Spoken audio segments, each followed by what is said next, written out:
जय राधा माधव कुंज बिहारी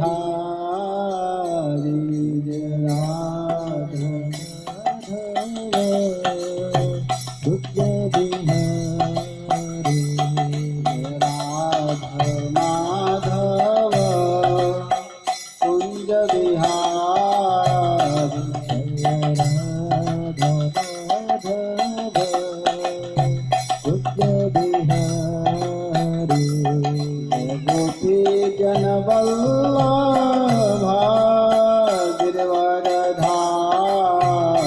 जय गोपी जन वल्लभा गिरिवरधारी जय गोपी जन वल्लभा गिरिवरधारी जय गोपी जन वल्लभा गिरिवरधारी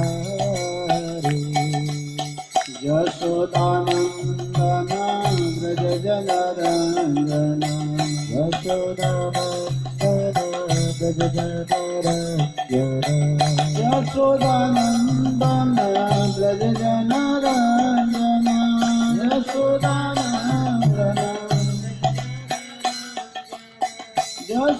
यशोदानंदन व्रज जनरंजन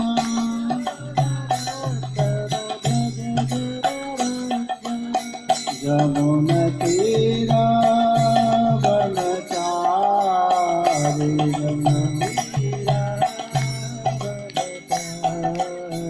यमुना तीरा वनचारी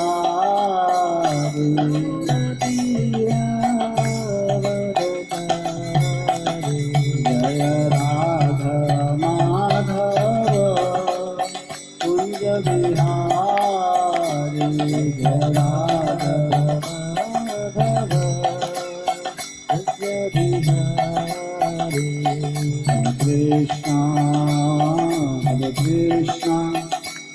कृष्ण कृष्ण हरे हरे हरे राम राम राम हरे हरे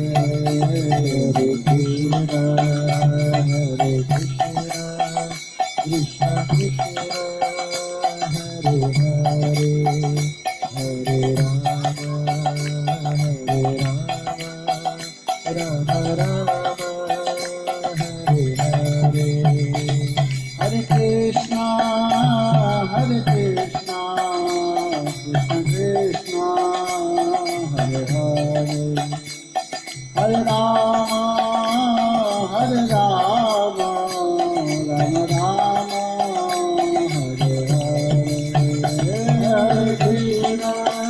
हरे कृष्ण कृष्ण कृष्ण हरे हरे हरे राम राम हरे हरे जय राधा माधव राधा माधव राधे राधा माधव राधा माधव राधे जय जय प्रभुपाद प्रभुपाद प्रभुपाद प्रभुपाद जय प्रभुपाद जय राधा माधव भगवान की जगन्नाथ बलभद्र सुभद्रा की जय जगत गुरु श्रील प्रभुपाद की जय नमोऽयं विष्णुपादाय कृष्णप्रेष्ठाय भूतले श्रीमते भक्तिवेदान्त स्वामीति नामिने नमस्ते सारस्वती देवे गौरवाणी प्रचारिणे निर्विशेष शून्यवादी पाश्चात्य देशतारिणे वन्देऽहं श्रीगुरुः श्रीयुतपदकमलं श्रीगुरून् वैष्णवांश्च श्रीरूपं साग्रजातं सहगण रघुनाथामृतं तं सजीवं साद्वैतं सावधूतं परिजनसहितं कृष्णचैतन्यदेवं श्रीराधा कृष्णपादां सहगणललिता श्रीविशाखान्वितांश हे कृष्ण करुणा सिंधु दीनबंधो जगतपते गोपीश गोपिका कांत राधा कांत नमस्तुते तप्त कांचन गौरांगी राधे वृंदावनेश्वरी वृषभानुसुते देवी प्रणमामि हरिप्रिये निगमकल्पतरोर्गलितं फलं शुकमुखादमृतद्रवसंयुतं पिबत भागवतं रसमालयं मुहुरहो रसिका भुवि भावुका वाञ्छाकल्पतरोर्भ्यस्य कृपा सिन्धुभ्येव च पतितानां पावनेभ्यो वैष्णवेभ्यो नमो नमः। जय श्री कृष्ण चैतन्य प्रभो नित्यानंद श्री अद्वैत गदाधर श्रीवासादि गौर भक्तवृंद। हरे कृष्णा कृष्णा कृष्णा हरे हरे हरे राम राम राम हरे हरे। ओम नमो भगवते वासुदेवाय। आप सभी लोग बोलिए ओम नमो भगवते वासुदेवाय। ओम नमो भगवते वासुदेवाय। ओम नमो भगवते वासुदेवाय। ओम नमो भगवते वासुदेवाय। हरे कृष्ण। तो हम लोग भगवान जगन्नाथ बलभद्र सुभद्रा जी की कृपा से कथा सुनने के लिए बैठे हुए हैं। मुझे रामकृष्ण प्रभु जी आप लोगों को बाल लीला सुनाने के लिए कहे हैं। भगवान की कथा अनंत है और हम लोग अपने शक्ति सामर्थ्य के अनुसार सुनाने का प्रयास करते हैं। कहा गया है, एक बहुत सुंदर पद में वर्णन किया गया है कि 7 समुद्र की मसी करौं लेखन सब बन राय, धरती सब कागज करौं हरिगुण लिखा न जाए। अगर 7 समुद्र के जल को लेकर के स्याही बना दिया जाए, मसी का अर्थ होता है स्याही, और लेखन सब बन रहा है, संसार के जितने वृक्ष हैं उन वृक्षों को लेकर के कलम बना दिया जाए, लेखनी, धरती सब कागज कलम, जितनी पृथ्वी है उन सभी पृथ्वी को कागज बना दिया जाए, फिर भी कृष्ण के महिमा को कोई वर्णन नहीं कर सकता है, लिख नहीं सकता है। अगाध महिमा है, अनंत महिमा है। फिर भी हम लोग अपने शक्ति सामर्थ्य के अनुसार गुरु मुख से जो सुने हैं उसी को कुछ सुनाने का प्रयास करेंगे। आप लोग सावधान होकर के सुनिएगा। भागवत में वर्णन है कि कथा कहने वाला, सुनने वाला, पूछने वाला, वो तीनों पवित्र हो जाते हैं। भागवत के 10वें स्कंद के पहला अध्याय के 16 नंबर के श्लोक में वर्णन है कि अगर कोई व्यक्ति भगवान के विषय में कुछ पूछता है, जो कहता है और उनके विषय में प्रश्न करता है, सुनता है, तो वे सब पवित्र हो जाते हैं। वासुदेव कथा प्रश्न पुरुषान् स्त्रीन् पुनाति ही वक्तारम परीक्षकम श्रोत्रीन तत्पाद सलिलम यथा। आप लोग ध्यान दे करके सुनिएगा कि जो भागवत के विषय में बोलता है, जो भागवत के विषय में प्रेम से बैठ करके सुनता है और जो भागवत जी के विषय में प्रश्न करता है, तो तीनों पवित्र हो जाते हैं, भगवान को प्राप्त होते हैं।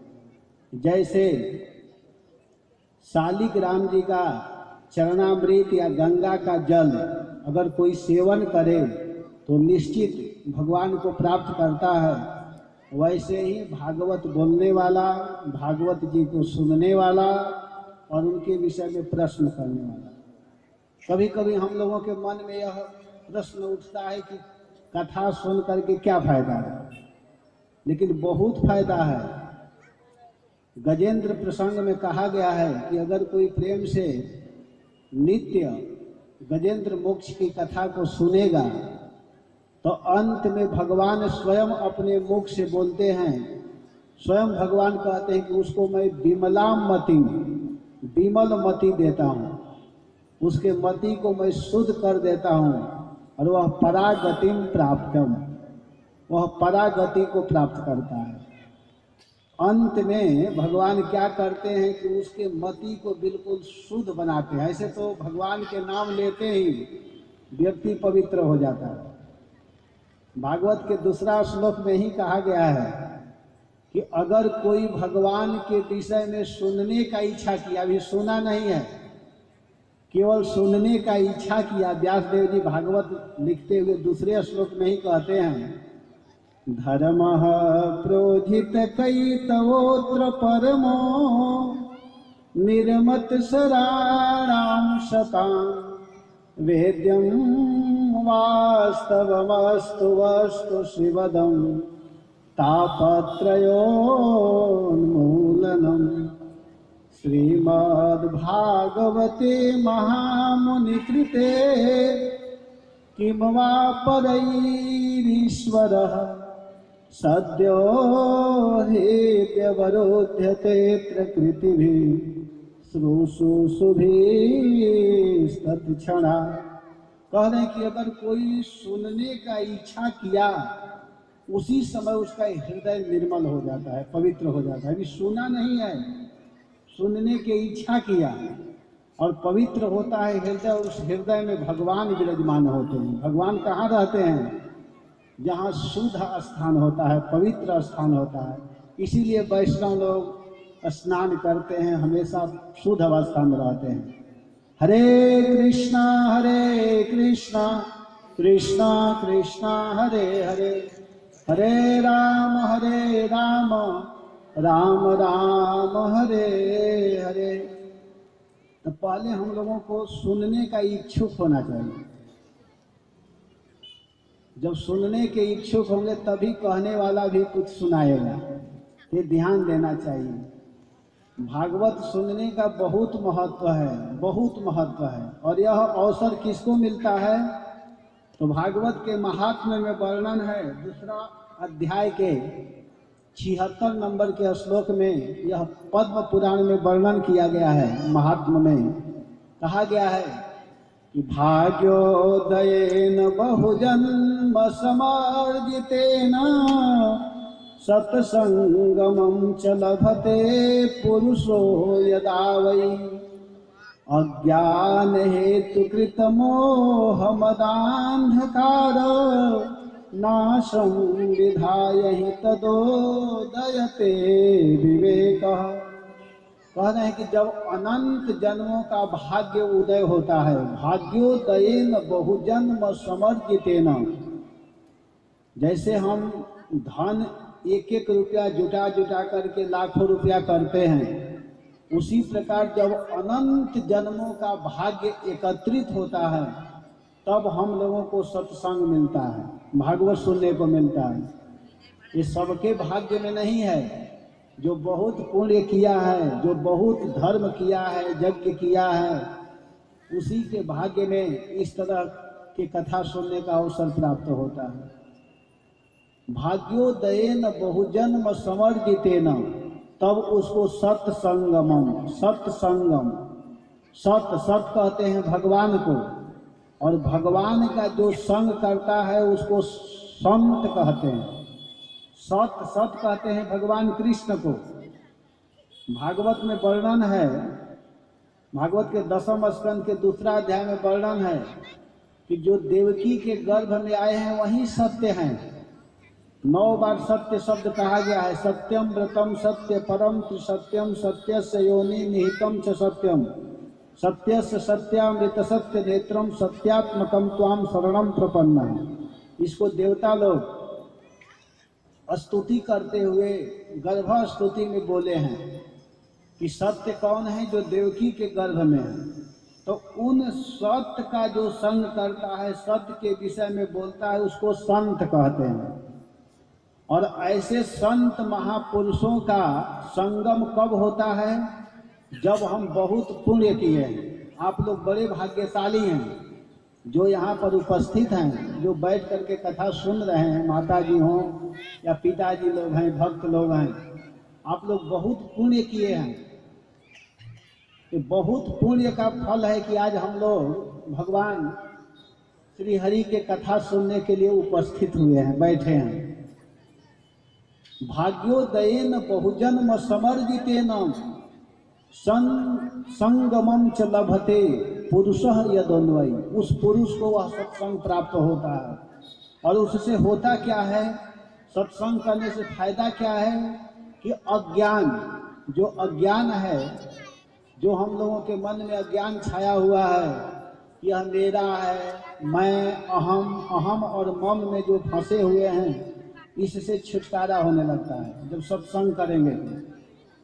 सत्संग करते ही मन में यह आने लगता है कि सब कुछ भगवान के द्वारा रचा हुआ चीज है, कुछ दिन के लिए यह है, हम सभी को इसको छोड़ करके जाना है।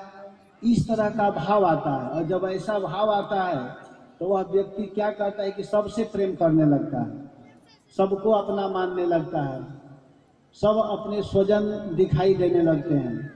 ऐसा बुद्धि किसको होता है? जो सत्संग करता है। और सच पूछिए तो साधु के विषय में कहा गया है कि जो संत होते हैं वो तीर्थ से भी बढ़ करके होते हैं। जो कुछ मैं बोल रहा हूँ प्रमाण के साथ में बताऊंगा आप लोगों को। कहा गया है, चाणक्य जी कहते हैं कि साधु नाम दर्शनम पुण्यम तीर्थ भूता ही साधव काले न फलती तीर्थ सद्य साधु समागम। कहा गया है कि साधु नाम दर्शनम पुण्यम, अगर कोई साधु पुरुषों का दर्शन करता है तो उसको पुण्य मिलता है। और जो साधु होते हैं वह तीर्थ के समान होते हैं।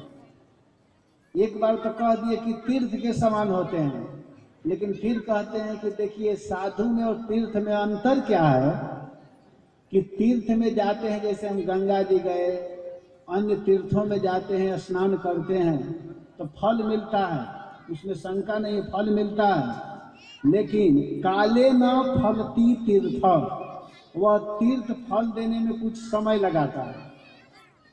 स्नान करेंगे, तीर्थों में जाकर के घूमेंगे तो फल मिलेगा, लेकिन तुरंत नहीं मिलता है, कुछ समय लग जाता है। काले न फलती तीर्थ, लेकिन सद्यः साधु समागमः, अगर कोई संत पुरुषों के बीच में बैठता है, संत के मुख से सुनता है, भगवान के भक्तों के मुख से सुनता है, जो वैष्णव हैं वैष्णव के मुख से सुनता है, तो समझिए कि वह निश्चित ही तुरंत उसको आनंद की प्राप्ति होती है और भगवान उससे प्रसन्न होते हैं। कहा गया है कि साधु के मुख से सुनना चाहिए। आजकल फैशन चल दिया है कि कहीं भी कुछ हो रहा है वहाँ बैठ करके सुनने लगते हैं, उसका फल नहीं है। कहा गया है कि वैष्णव के मुख से सुनना चाहिए, जो भगवान विष्णु से संबंध रखते हैं, जो कृष्ण से संबंध रखते हैं, जो कृष्ण भावना भावित हैं, ऐसे भक्तों के मुख से सुनने का महत्व है। बहुत सुंदर वर्णन किया गया है, हरि भक्ति विलास में वर्णन है कि अवैष्णवो मुखोद्गीर्णम, अगर कोई अवैष्णव के मुख से कुछ सुनता है, पूतम हरि कथामृतम, अगर भगवान के कथा को अगर वैष्णव नहीं है उसके मुख से सुनता है, तो कहा गया है कि वो अच्छा नहीं करता है, नहीं सुनना चाहिए, और वैष्णव के मुख से नहीं सुनना चाहिए। श्रवणम नहीं व कर्तव्यम, बिल्कुल नहीं श्रवण करना चाहिए जो वैष्णव नहीं है उसके मुख से। क्यों कि सर्पोच्छिष्टम यथापयः, जैसे गाय का दूध को अमृत कहा गया है, जो देसी गाय हैं उसके दूध को अमृत कहा गया है, दूध पीना ही चाहिए। लेकिन गाय के दूध को अगर कोई सर्प छू लिया है, पी लिया है, स्पर्श कर लिया है, तो कोई भी बुद्धिमान व्यक्ति उस दूध को नहीं पीना चाहेगा। कोई इसमें ऐसा है कि गाय के दूध को पिएगा जिसको सर्प पिया है? बताइए, कोई नहीं पी सकता है। वो जानता है कि गाय के दूध अमृत है, लेकिन उसके दिमाग में यह है कि इस दूध का स्पर्श, इस दूध को सांप पिया है और इसको पीऊंगा तो निश्चित हमारी मृत्यु है, तो नहीं पिएगा। वैसे ही कहा गया है कि वैष्णव के मुख से भले ही वह क्यों न कृष्ण कथा कह रहा है, लेकिन उस कथा को नहीं सुनना चाहिए। कथा किससे सुनना चाहिए? कहा गया कि भागवत सुनेगी या भागवत संगी, भागवत सुनना चाहिए, लेकिन जो भागवत का संग किया है, भगवत और भागवत, भगवत कहते हैं भगवान को और भागवत कहते हैं जो भगवान से संबंध रखता है वैष्णव। उन भगवत और भगवान के भक्तों के द्वारा जो निकला हुआ है, जो वैष्णव बोलते हैं, उनके मुख से अगर कोई कथा सुनता है तो निश्चित वह भगवान को प्राप्त होता है और भगवान बहुत प्रसन्न होते हैं। तो ये सब हम लोगों को ध्यान देना चाहिए, सुनने वाले को भी।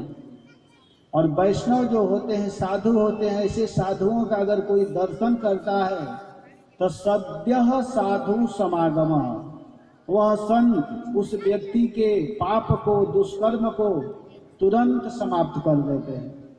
यह है भागवत सुनने की विशेषता। भागवत सुनना चाहिए।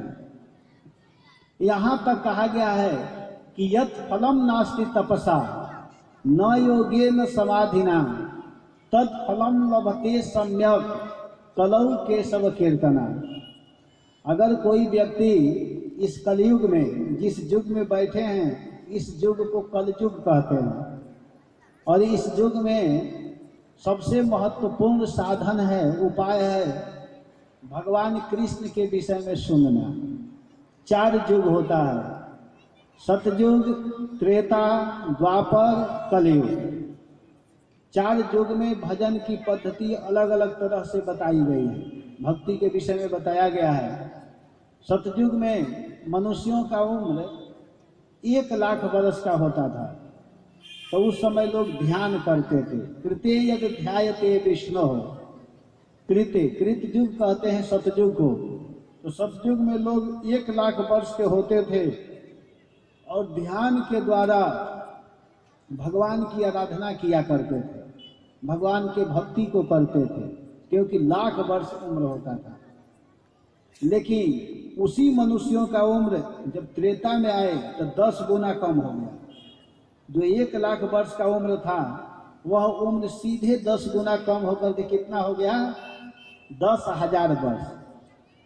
त्रेतायाम जजतई मखई, और त्रेता युग में यज्ञ के द्वारा भगवान श्री हरि का आराधना किया जाता था, यज्ञ करते थे। 10,000 वर्ष का उम्र होता था, शुद्ध घी मिलता था, शुद्ध ब्राह्मण मिलते थे, शुद्ध जजमान भी होते थे। आजकल जजमान भी शुद्ध नहीं है, ब्राह्मण भी नहीं है। और अगर किसी तरह ब्राह्मण शुद्ध मिल भी गए, जजमान मिल भी गए, तो घी शुद्ध नहीं मिलेगा। सब जगह डालडा मिल रहा है, पता नहीं घी है कि नहीं है।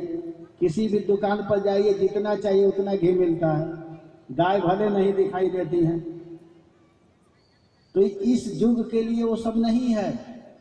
त्रेता में क्या करते थे? यज्ञ करते थे, हजारों बरस तक बैठ करके यज्ञ किया करते थे, शुद्ध घी मिलता था। और द्वापर में, द्वापरे परिचर्यायाम, फिर 10 गुना उम्र कम। जो 10,000 वर्ष है उसको फिर 10 गुना कम कीजिए, 1000 वर्ष उम्र होता था, और उसमें परिचर्या या अर्चन आदि करते थे, अर्चन के द्वारा भगवान को प्रसन्न करते थे। लेकिन जिस युग में हम लोग जन्म लिए हैं, इस युग के लिए कहा गया है कि कलौ तद हरि कीर्तना। इस कलयुग में फिर 10 गुना उम्र कम हुआ, तो मनुष्यों का उम्र हो गया 100 वर्ष। लेकिन आजकल कोई 100 वर्ष नहीं जीता है, 60 के बाद अब कभी भी जा सकता है। ऐसे तो अभी भी आदमी चले जाते हैं, लेकिन प्रायः 60 के बाद समझिए कि उसका हो गया समय जाने का। अगर कोई 100 वर्ष जी रहा है तो समझिए भगवान उसके ऊपर विशेष कृपा किए। कलयुग में मनुष्यों का उम्र 100 वर्ष है, और इस युग में करना क्या है, कलौ तद हरि कीर्तना। इस युग में केवल करना है भगवान के नाम का कीर्तन। हरे कृष्णा कृष्णा कृष्णा हरे हरे, हरे राम राम राम हरे हरे। इसी बात को बता रहे हैं, पद्म पुराण में वर्णन है। पहला अध्याय के 68 नंबर के श्लोक में कहते हैं कि यत् फलम नास्ति तपसा, जो फल तपस्या से नहीं मिलता है, न योगेन समाधिना, जो फल योग से नहीं मिलता है, समाधि से नहीं मिलता है, वही फल, तत्फलम, वही फल लभते, प्राप्त हो जाता है। सम्यक प्रकारेण प्राप्तम, आसानी से अच्छे तरह से हम प्राप्त कर लेते हैं। किस उपाय से, तब कलौ तद हरि कीर्तना। इस युग में अगर कोई भगवान के नाम का कीर्तन करता है, कीर्तन का मतलब हुआ नाम जप करना। हरे कृष्णा कृष्णा कृष्णा हरे हरे, हरे राम राम राम हरे हरे। भगवान के नाम का जप करना चाहिए, एक एक अक्षरों पर, एक एक शब्दों पर विचार करना चाहिए। कृष्ण में और कृष्ण के नाम में कोई अंतर नहीं है, भगवान में और भगवान के नाम में कोई अंतर है ही नहीं। स्वयं भगवान कृपा करने के लिए नाम के रूप में आए हुए हैं, स्वयं भगवान ही नाम के रूप में है। अगर कोई भगवान के नाम का जप करता है, भागवत को पढ़ता है, भागवत के कथा को सुनाता है, तो समझिए वह कीर्तन कर रहा है। भागवत बोलना अपने आप में कीर्तन है, भगवान के नाम जपना कीर्तन है। भागवत का प्रचार करना, गीता को देना, प्रभुपाद के द्वारा जो यथारूप गीता बनाया गया है, उस गीता का प्रचार करना, यही कीर्तन है। और जहाँ भी रहिए, जिस अवस्था में रहिए, भगवान के नाम का जप करना चाहिए। भगवान स्वयं जब इस संसार को छोड़ करके जा रहे थे, तो उद्धव से कहते हैं कि हे उद्धव, मैं स्वयं भागवत के रूप में हूँ। भगवान की वाणी ही भागवत है। तेने बांगमयी मूर्ति प्रत्यक्षा वर्तते हरे। यह जो भागवत है, यह स्वयं भगवान की वाणी है, जो स्वयं भगवान बोले हैं। भगवान की बोली हुई वाणी ही श्रीमद् भागवतम है। कहें कि तेने बांगमयी मूर्ति प्रत्यक्षा वर्तते हरे, यह प्रत्यक्ष हरि के द्वारा बोली गई है। और इसका अगर कोई सेवन करता है, सेवनम, जो प्रेम से सुनता है, श्रवणा, दूसरे को सुनाता है, पाठा, पढ़ता है, अरे और तो नहीं, केवल भागवत जी का दर्शन कर लेता है, इनको प्रेम से देख लेता है सुबह में उठ करके, तो समझिए कि दर्शन करने मात्र से पाप नाशिनी, व्यक्ति का पाप नष्ट हो जाता है।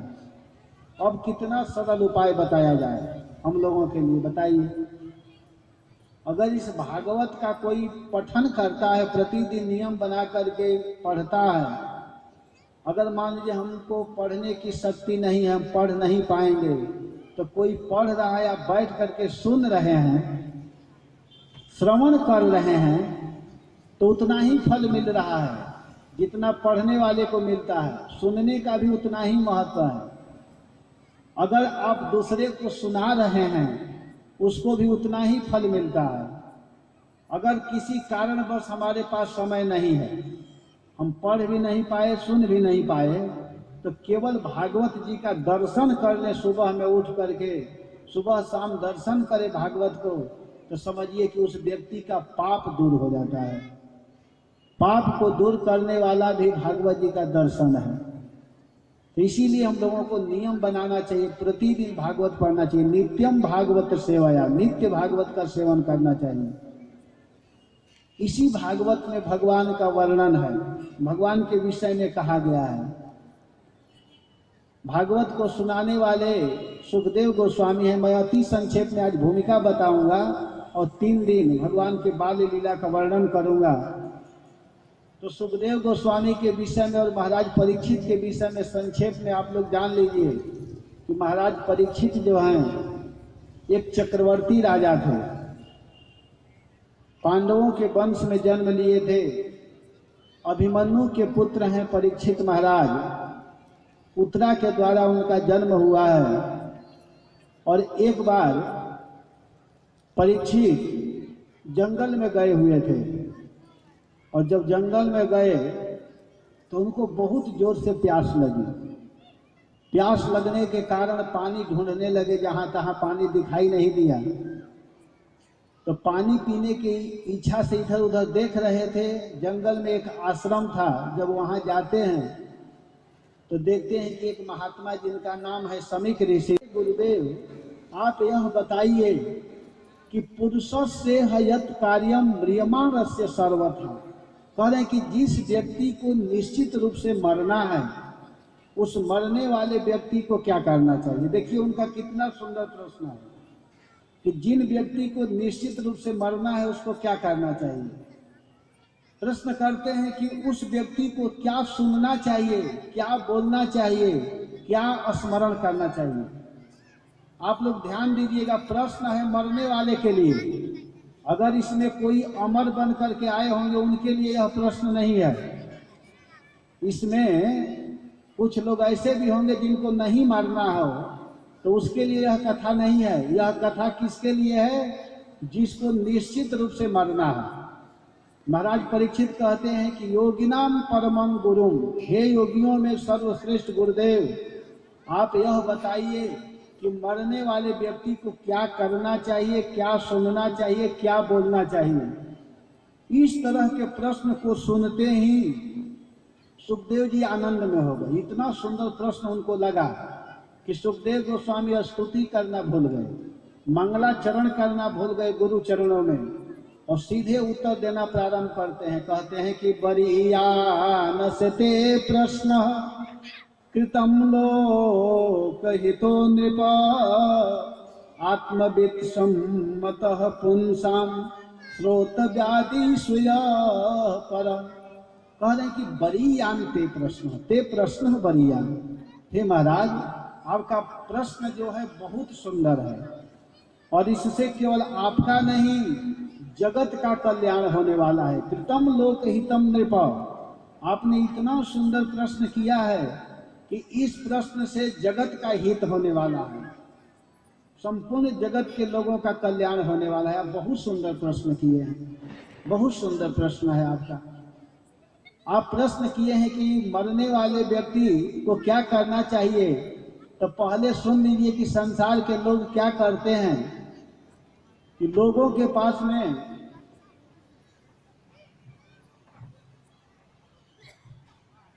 कह रहे हैं कि देखिए संसार के लोग करते क्या है कि निद्रा ह्रियते नत्तम व्यवायेन चवावयः दिवाचार्थे हया राजम कुटुंब भरणे नवा। संसार के लोगों को करने के लिए बहुत काम है। संसारिक लोग क्या करते हैं कि दिन में कमाते हैं, खूब काम करते हैं, और रात्रि को क्या करते हैं। सुखदेव जी बोल रहे हैं, मैं नहीं बोल रहा हूँ, क्षमा कीजिएगा। सुखदेव गोस्वामी कहते हैं कि संसारिक लोग करते क्या है कि दिन में कमाते हैं और रात्रि को जा करके सोते हैं। अगर नींद नहीं आई तो अपने पत्नी से बात करते हैं, और उसमें भी नींद ना आए तो टीवी देवता हैं ही, उनको खोल करके रात भर देखते हैं, टीवी जी को देखते रहते हैं। रात को जगने में समय बिताते हैं और दिन को काम करने में अथवा सोने में अपने समय को बिताते हैं। लेकिन वो इतने मतवाले होते हैं कि तेसाम प्रमत्तो निधनम, वह इतने प्रमत्त हो जाते हैं जैसे कोई शराब पी करके नशा में होता है, वैसे ही वह धन के नशे में, स्त्री के नशे में इतने मतवाले होते हैं कि देहा पत्र कलत्रादि आत्म स्वनस्प सत्स्वती तेषाम प्रमत्तो निधनम पश्यन अपि न पश्यति।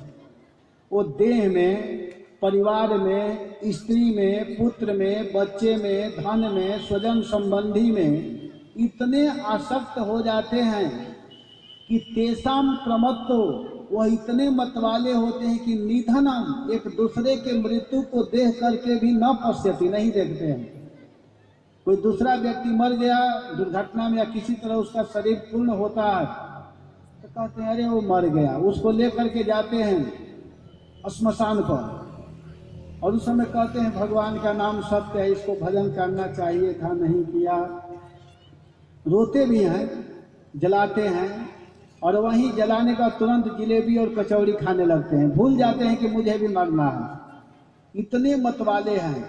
तेषाम प्रमत्तो निधनम पश्यन अपि न पश्यति, वह इतने मतवाले होते हैं कि देखते हुए भी नहीं देख पाते हैं। सुखदेव जी कहते हैं कि हे महाराज, लेकिन जो बुद्धिमान व्यक्ति हैं जिनको निश्चित रूप से मरना है उसको क्या करना चाहिए, क्या सुनना चाहिए?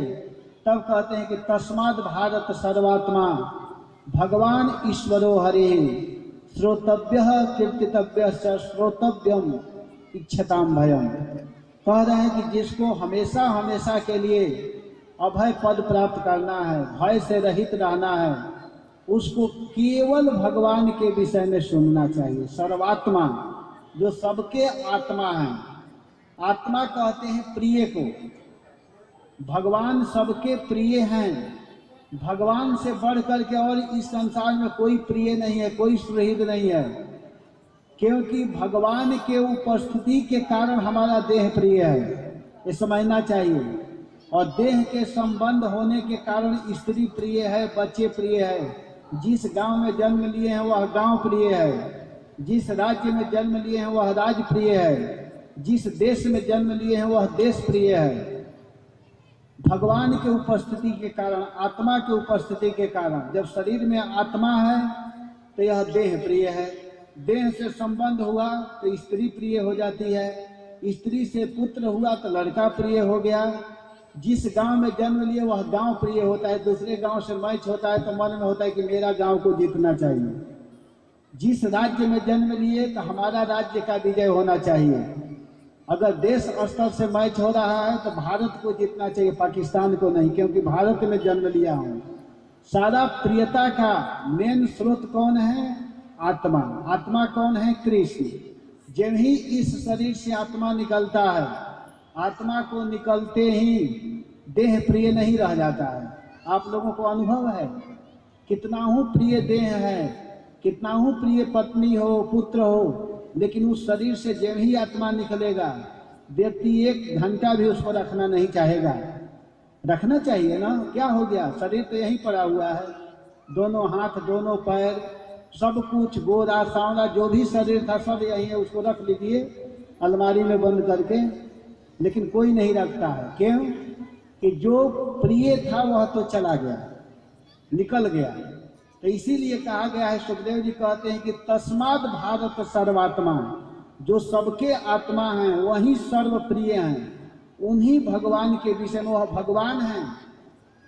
भगवान किसको कहते हैं? जिनमें 6 ऐश्वर्य पाया जाता है। ऐश्वर्यस्य समग्रस्य वीर्यस्य यशसः श्रिय ज्ञान वैराग्य योश्चैव सनानाम भगवतींगना। जिनमें 6 चीज हो उनको भगवान कहते हैं और वही हरि हैं। उसी हरि का भजन करना चाहिए। हरे कृष्णा कृष्णा कृष्णा हरे हरे, हरे राम राम राम हरे हरे। तो सुखदेव जी वर्णन करते हुए कहते हैं कि हे महाराज, आपके पास तो 7 दिन का समय है। एक राजा ऐसे हुए हैं जिन्होंने 2.5 घड़ी में भगवान को प्राप्त कर लिया है। 2.5 घड़ी मतलब 1 घंटा, 24 मिनट का 1 घड़ी होता है और 60 मिनट में 2.5 घड़ी हुआ। वो खडवांग जी थे जिन्होंने 1 घंटा में भगवान की भक्ति की और भगवान को प्राप्त कर गए। आपके पास तो 7 दिन का समय है।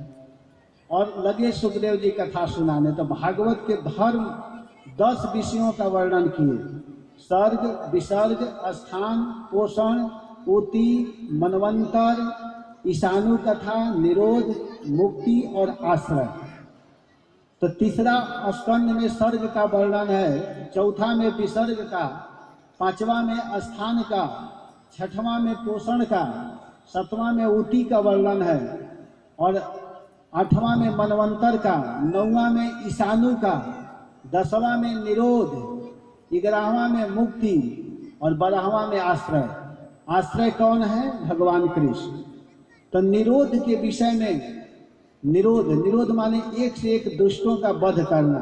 तो भगवान 10वें स्कंद में बहुत बदमाशों का वध किए हैं, राक्षसों का संहार किए हैं।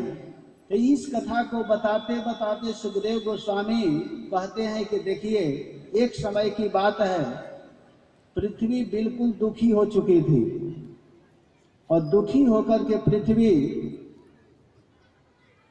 ब्रह्मा जी के शरण में गई। और जब ब्रह्मा जी के शरण में जाती है तो ब्रह्मा जी उस पृथ्वी को लेकर के समुद्र के तट पर गए और समुद्र के तट पर जाने के बाद में भगवान के चरणों में प्रार्थना करने लगे सभी लोग मिल करके, क्योंकि भगवान को लाना है ना। तो भगवान को लाने के लिए अब सब लोग प्रार्थना कर रहे हैं कि हे भगवान आप आइए, हम लोग बहुत दिक्कत में हैं। भगवान के आने का एक कारण नहीं है, बहुत कारण है। उसमें एक कारण दुष्टों को मारना भी है। तो उसी का वर्णन करते हुए कहते हैं कि राम जन्म कर हेतु अनेका, परम विचित्र एक तेका। कहा गया है कि कृष्ण जन्म का हेतु कारण अनेक है और सभी अपने आप में विचित्र है, परम है, श्रेष्ठ है, सब महान है। कोई कहते हैं कि भगवान दुष्टों को मारने के लिए आए हैं। परित्रणाय साधूनां विनाशाय च दुष्कृतां धर्म संस्थापनार्थाय संभवामि जुगे जुगे। भगवान अपने भक्तों को आनंद देने के लिए और दुष्टों का संहार करने के लिए संसार में आते हैं, ऐसा कहते हैं। तो सुखदेव गोस्वामी वर्णन करते हुए कहते हैं महाराज परीक्षित से कि देखो, ब्रह्मा आदि भगवान के चरणों में स्तुति कर रहे हैं और स्तुति करते हुए कहते हैं कि हे भगवान आप आइए, इस संसार में बहुत उपद्रव हो रहा है। तो कहते हैं कि मैं अब उस वंश का वर्णन करने जा रहा हूँ जिस वंश में भगवान जन्म लिए हैं। वर्णयामि महापुण्यम सर्व पाप हरम नृणाम। कहते हैं कि हे महाराज परीक्षित, मैं उस वंश का वर्णन करने जा रहा हूँ जिस वंश के विषय में अगर कोई सुन ले तो उसके समस्त प्रकार के पाप दूर हो जाता है। यदुर वंश नरः श्रुत्वा, यदु वंशियों के विषय में अगर कोई मनुष्य प्रेम से सुनता है तो सर्व पापई प्रमुच्यते, समस्त प्रकार का जो पाप है वह दूर हो जाता है। सुखदेव जी कहते हैं कि मैं जदु वंश का वर्णन करने जा रहा हूँ। जदु वंश की प्रशंसा सुखदेव जी क्यों कर रहे हैं कि उसी वंश में भगवान आने वाले हैं और जिस वंश में भगवान आएंगे वह वंश पवित्र है। भगवान के आने से वह वंश पवित्र है, अथवा वह वंश इतना पवित्र है कि भगवान उस वंश में आ रहे हैं। दोनों अर्थ हो रहा है यहाँ पर कि भगवान के आने से वह वंश पवित्र है अथवा वंश ही इतना पवित्र है, इतना शुद्ध है कि भगवान को उसी वंश में आना पड़ा। तो कह रहे हैं कि यदोर वंश नरः श्रुत्वा सर्वै पापै प्रमुच्यते। अगर इस वंश का वर्णन कोई सुनेगा तो उसके समस्त प्रकार के पाप दूर हो जाएगा। सुखदेव जी कह रहे हैं कि अगर कोई इसका श्रवण करे, वर्णन करे तो उस व्यक्ति के पाप दूर हो जाता है। कथा सुनाते हुए सुखदेव जी आनंद ले रहे हैं और आनंद लेते हुए कहते हैं कि हे महाराज, भगवान जिस वंश में आए हैं उस वंश को सुन करके व्यक्ति का पाप दूर होता है। फिर दूसरा कारण बता रहे हैं कि भगवान क्यों इस संसार में आ रहे हैं, तो कलौ जनिष्य माना नाम, कलयुगी जीवों के दुख को दूर करने के लिए, दुख शोक तमोनुदम, कलयुगी जीव दुखी हैं, इस संसार में लोग दुख में पड़े हुए हैं, उन दुखी जीवों को आनंद देने के लिए अनुग्रहाय भक्ता नाम, भक्तों के ऊपर अनुग्रह करने के लिए, कृपा करने के लिए सुपुण्यम व्यतनोद यशः, भगवान अपने जस कीर्ति को फैलाए।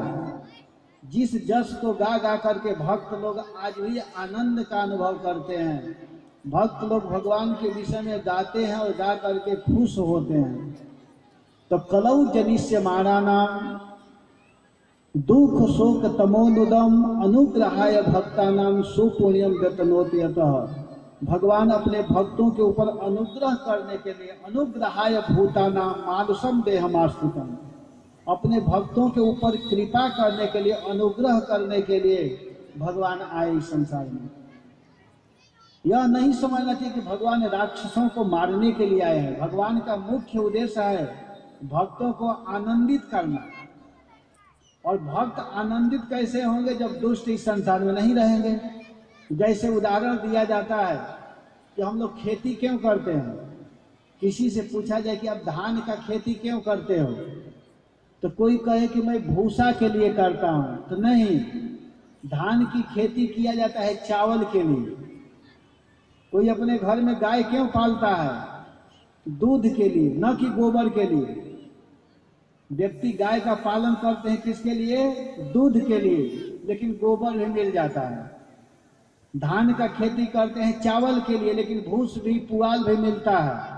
वैसे ही भगवान का मुख्य उद्देश्य है भक्तों को आनंद देना, सुखी करना, भक्तों को सुख पहुंचाने के लिए, आनंद देने के लिए भगवान इस संसार में आते हैं। लेकिन जब आते हैं तो देखते हैं कि असुर लोग बहुत परेशान कर रहे हैं, तो भक्तों को मार देते हैं। भक्तों को आनंदित करने के लिए उन दुष्टों का संहार कर देते हैं। जैसे भगवान खेल रहे हैं तब तक कोई राक्षस आया, देखिए भगवान के हम लोगों के खेल में डिस्टर्ब हो रहा है, तो किसी के टांग पकड़े और घुमा करके फेंक दिए, खत्म हो गया। उसके लिए अलग से प्लानिंग नहीं किए भगवान, खेलते खेलते में मार दिए। तो यहाँ स्पष्ट वर्णन किया गया है कि भक्तों को आनंद देने के लिए अनुग्रहाय भूतानाम, प्रत्येक जीवों को आनंदित करने के लिए, भक्तों को आनंद पहुंचाने के लिए भगवान इस संसार में आते हैं और आकर के अपने जस को फैलाते हैं, भक्तों की कीर्ति को भी फैलाते हैं। तो भगवान के आने का एक ही हेतु नहीं है, कृष्ण जन्म कर हेतु अनेका, अनेक हेतु है। हेतु मतलब कारण, और परम विचित्र एकते एका, अपने आप में सब महत्वपूर्ण है। और प्रहलाद जैसे भक्त के लिए भगवान एक अलग ही रूप धारण कर लिया, नरसिंह का रूप। पहले से कोई प्लानिंग नहीं था, भगवान भी नहीं सोचे थे और प्रहलाद महाराज भी नहीं सोचे थे। एकाएक प्रहलाद महाराज के मुख से निकल गया कि मेरे भगवान तो इस खम्भ में है। हिरण्यकशिपु कहा कि अच्छा तुम्हारा भगवान इस खम्भ में है, अगर नहीं आएगा तब अभी बताता हूँ। और भगवान देखे कि मेरे भक्त के मुख से निकला है, उसको पूर्ण करना चाहिए, तो तुरंत भगवान नरसिंह देव के रूप में आ गए। और आकर के भगवान क्या किए कि अपने भक्त प्रहलाद की रक्षा किए। तो भगवान के आने का अनेक कारण है, और भगवान आते हैं तो पृथ्वी दुखी थी, उस पृथ्वी के दुखी अवस्था को देख करके ब्रह्मा आदि देवता लोग जा करके प्रार्थना करते हैं। तो आकाशवाणी हुई कि आप लोग चिंता मत करो, मैं अवतार लूंगा, मैं आऊंगा, इससे पहले आप लोग ब्रज को सजाओ। तब ब्रह्मा जी सभी लोगों को आदेश दिए। यह शब्द केवल ब्रह्मा जी को सुनाई दिया और ब्रह्मा जी सभी देवताओं को आदेश दिए। सब लोग ब्रज में आकर के जन्म लिए हैं। इधर क्या होता है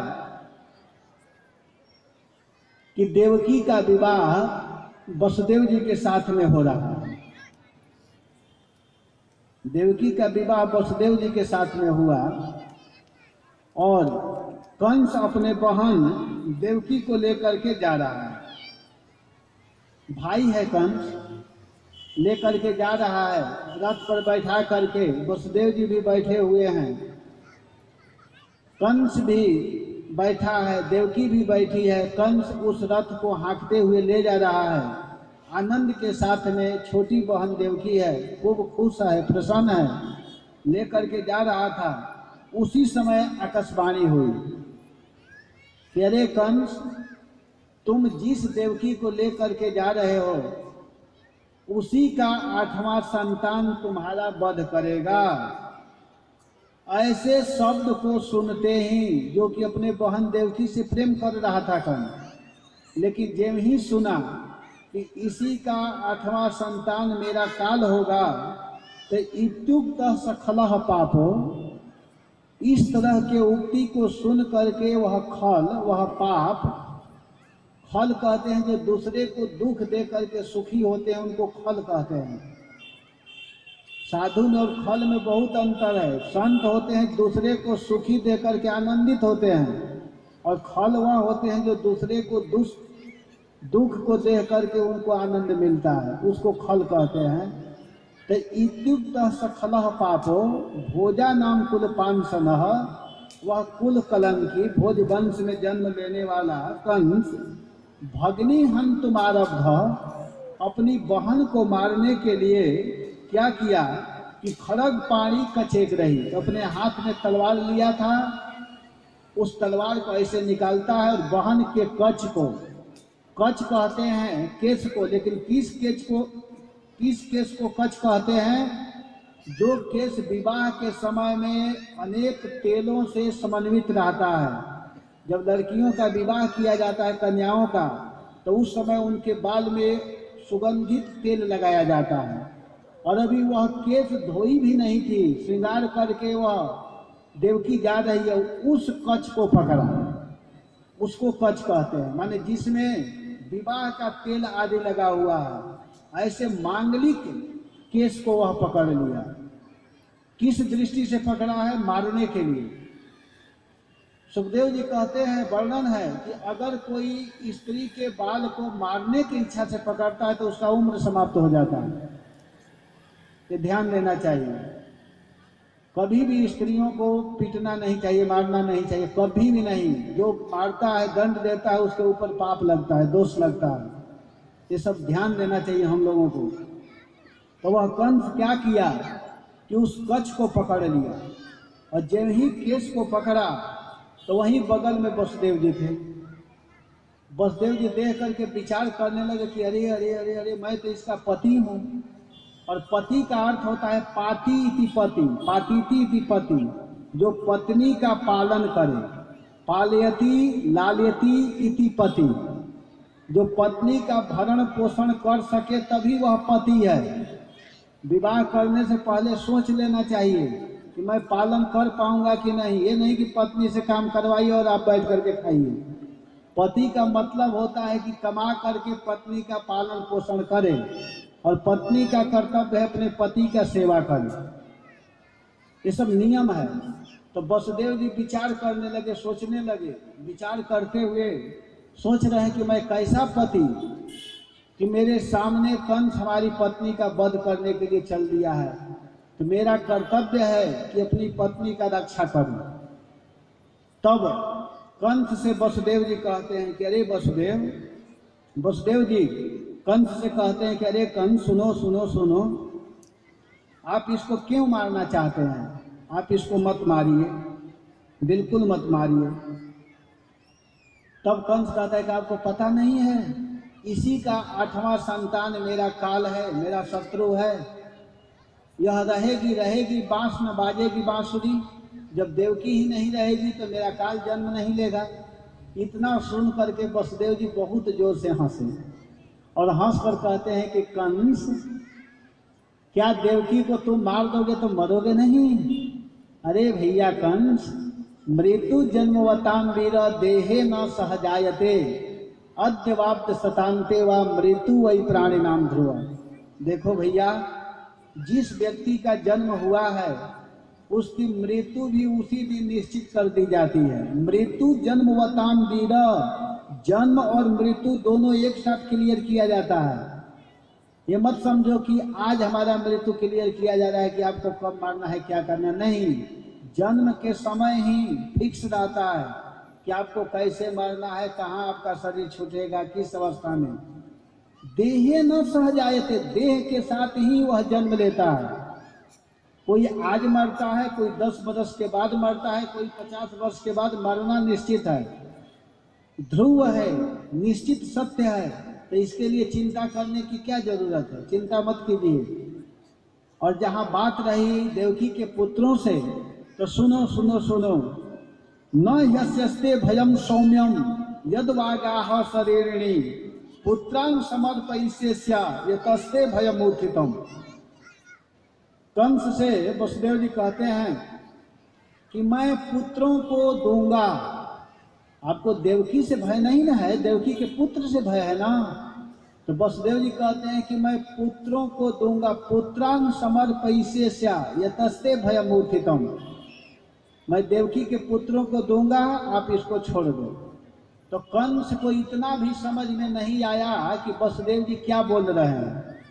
वसुदेव जी संस्कृत में बोल रहे हैं कि पुत्रां समर्पयिष्यस्या, मैं उन पुत्रों को दूंगा जिससे तुमको भय नहीं है, लेकिन जिस पुत्र से भय है उसको तो बिल्कुल नहीं दूंगा, उसको तो मैं सुरक्षित रखूंगा। लेकिन संस्कृत कंस नहीं जानता था। वसुदेव जी और कंस दोनों एक क्लास में पढ़ते थे, दोनों क्लास फेलो थे, मित्र थे। लेकिन वसुदेव जी विद्यालय में बैठ करके पढ़ते थे और कंस पीछे बैठ करके खेलता था, बदमाशी करता था, इसीलिए उसको संस्कृत का ज्ञान नहीं हुआ। वसुदेव जी कह रहे हैं कि पुत्रां समर्पयिष्यस्या, मैं उन पुत्रों को दूंगा जिससे तुमको भय नहीं है। लेकिन कंस को समझ में नहीं आया और वो छोड़ दिया। और वसुदेव जी क्या किए कि देवकी को लेकर के आए, लेकिन कंस जेल में बंद कर दिया था। और जब जेल में बंद कर दिया तो इधर क्या होता है कि बंद किया, समय के अनुसार देवकी के गर्भ से पहला पुत्र का जन्म होता है। और जब पहला पुत्र का जन्म हुआ जिसका नाम है कीर्तिमान, तो कीर्तिमान जी को लेकर के वसुदेव जी आए। और जब वसुदेव जी लेकर के आते हैं कंस को देने के लिए, तो कंस उस बालक को देखता है और देख कर कहता है, अरे ये लड़का कितना सुंदर है, ले जाइए, इससे हमको भय नहीं है, आप ले जाइए। वसुदेव जी लेकर के चले, लेकिन वसुदेव जी को मालूम था कि यह दुष्ट है, बदमाश है, इसलिए वसुदेव जी दूर नहीं आए, वहीं बगल में छिप करके खड़े थे। उनको पता था कि कभी भी बुला सकता है, वहीं बगल में खड़े थे छिप करके। अब नारद जी सोचने लगे कि अरे अगर कंस इस तरह लौटाने लगेगा तब तो भगवान को आने में बहुत विलंब होगा, भगवान को जल्दी लाना है हम लोगों को। जब कंस के मन में इस तरह का विचार आएगा तो भगवान उसको मारेंगे ही नहीं। तब नारद जी क्या किए कि कमल के फूल लिए और लेकर के नारायण नारायण नारायण करते हुए वहां पहुंच गए। कंस देखा, देख करके उनको आसन दिया बैठने के लिए, समाचार पूछा। तो नारद जी कहते हैं कि मेरा तो समाचार बिल्कुल ठीक है, तुम्हारा ही समाचार ठीक नहीं है, तुम ठीक नहीं हो। कहा क्यों, मैं क्यों नहीं ठीक हूँ? कहे कि इसलिए ठीक नहीं हो कि मैं सुना कि आप देवकी के पुत्र को लौटा दिए हैं।